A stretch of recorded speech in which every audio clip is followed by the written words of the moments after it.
परमेश्वर के धन्य नाम की महिमा हो। प्रभात मनन के सत्र 2681 में आप सभी का बड़े प्रेम के साथ स्वागत करता हूं। आइए आज के मनन के लिए हम बढ़ते हैं यहूदा की पत्री 21वीं पद। अपने आप को परमेश्वर के प्रेम में बनाए रखो और अनंत जीवन के लिए हमारे प्रभु यीशु मसीह की दया की बाट जोते रहो। यह यहूदा के द्वारा कहा गया प्रस्ताव की अनंत जीवन के लिए हमारे प्रभु यीशु मसीह की दया की बाट जोते रहो, कम से कम कुछ लोगों में एक आशंका उत्पन्न कर सकता है कि क्या उद्धार प्राप्त लोगों के लिए अनंत जीवन सुनिश्चित नहीं है, या हमें उसके लिए उद्धार पाने के बाद भी कुछ करते रहना है कि हम उससे ना खोए। उद्धार और अनंत जीवन यीशु मसीह को उद्धारकर्ता एवं प्रभु के रूप में ग्रहण किए हुए लोगों के लिए सुनिश्चित होने का जिक्र किए हुए अनेकों पद वचन में, यूहन्ना 3:16, रोमी 10:9 इत्यादि, उसमें सबसे जानी मानी कुछ पद है। पूर्व में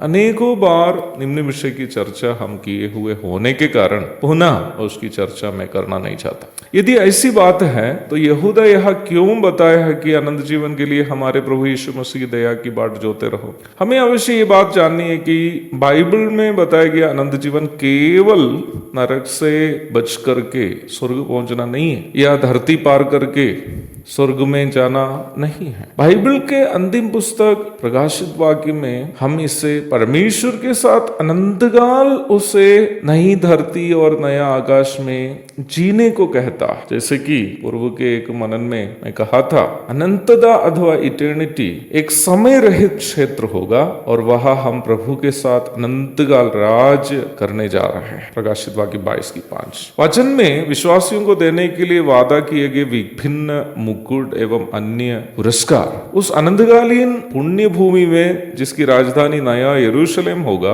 प्रभु के संग विभिन्न पदवियों में रहकर विश्वासियों को निर्वाह करने की विभिन्न जिम्मेदारियों को सूचित करते हैं। उदाहरण के लिए यीशु मसीह ने अपने पवित्र प्रेरितों को वादा किए गए कुछ पदवियों के बारे में बताए गए पदों पर ध्यान दीजिएगा। पतरस ने जब यीशु मसीह से पूछा कि देख, हम तो सब कुछ छोड़ के तेरे पीछे हो लिए, तो हमें क्या मिलेगा? प्रभु ने इस प्रकार उनको जवाब दिया, मैं तुमसे सच सच कहता हूं कि नई सृष्टि में जब मनुष्य का पुत्र अपनी महिमा के सिंहासन पर बैठेगा, तो तुम भी जो मेरे पीछे हो लिए हो 12 सिंहासनों पर बैठकर इस्राएल के 12 गोत्रों का न्याय करोगे। मत्ती अध्याय 19 पद 27 और 28। वैसे ही वचन प्रभु के लिए वर्तमान संसार में विश्वासियों के द्वारा किए जाने वाले सेवाओं के लिए विभिन्न मुकुटों की प्राप्ति का वादा करता है। वे सभी उस अनंतकालीन स्वर्गीय जीवन में प्रभु के लिए आज कष्ट उठाने वाले या खर्च करने वाले या आत्माओं को जीतने वाले तथा अन्य विभिन्न सेवाओं को करने वालों को वहां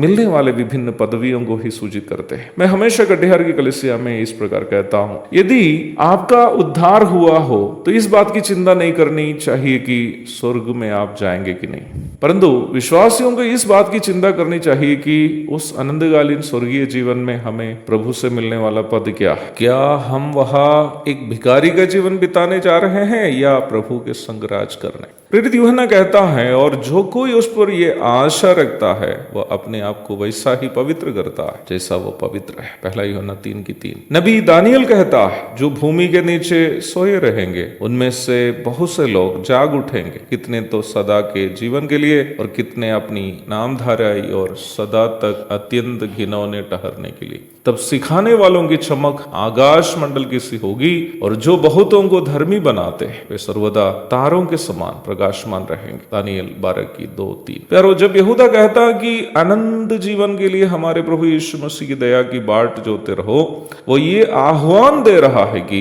प्रत्येक उद्धार प्राप्त मसीह विश्वासी जब तक वह संसार में है, वह इस प्रयास और प्रतीक्षा के साथ जीवन बिताएगी आनंदकालीन स्वर्गीय जीवन में उन पर भी प्रभु की दया होगी, वह भी प्रभु के संग किसी पद में रहकर उस स्वर्गीय शासन में सहभागी हो सके। एक और शुभ दिन की धन्य कामनाओं के साथ आज को मनन में यह समाप्त करता हूं। प्रभु आप सबको आशीष दे।